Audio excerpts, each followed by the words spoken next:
Good morning. My name is Precious Popola, and I will be representing Group 8, delivering our opening statement in support of mainstream schools in today's debate on deaf schools versus mainstream schools.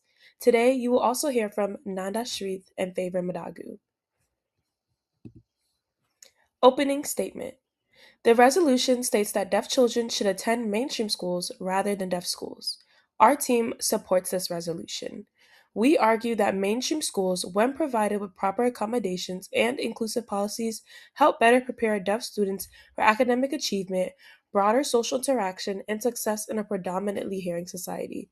This inclusion allows for equity, visibility, and participation in the same educational spaces as everyone else. Firstly, mainstream schools follow comprehensive state academic standards and expose students to full grade level expectations, including college prep tests and diverse electives. When deaf students are provided with proper accommodations, they are able to thrive in this academic environment rather than be separated from it. This is supported by national longitudinal data from the National Longitudinal Transition Study, which found that deaf and hard of hearing students who attended only regular schools performed higher across academic achievement measures than those who attended only special schools. This suggests that mainstream education, when supported appropriately, is associated with stronger academic performance outcomes. Second, mainstream education can be a major advantage socially because it gives deaf students consistent practice interacting in a hearing majority environment, the same kind of environment they'll most likely experience in college, the workplace, and everyday life. The key is that inclusion has to come with proper resources.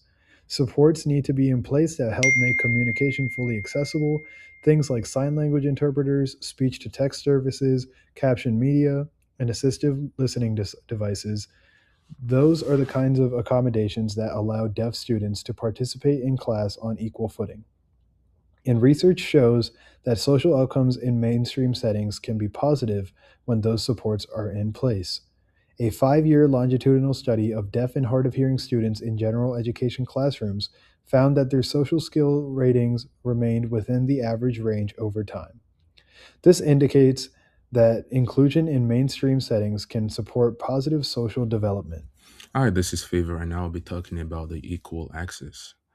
The equal access, which is based on the inclusion and and the equal participation.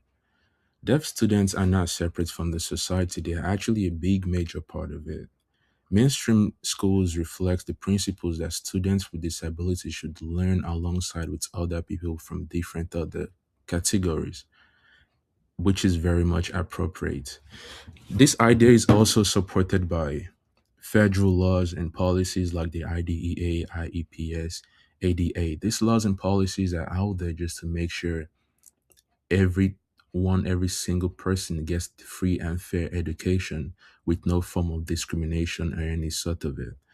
Inclusion in mainstream schools reinforces equal participation in shared institution. This also allows deaf students to be visible. It helps them to be very much represented and engaged in the same educational spaces as everyone else is also. And this is not also about changing identity. I mean, there are also deaf communities who helps a lot in cases like this, but this doesn't change their identity. This is just about ensuring access and just making sure they're represented out there and their participation with broader society they actually already belong to.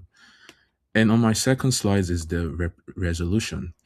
The resolution is just us as the mainstream schools. We support the motion of deaf students should actually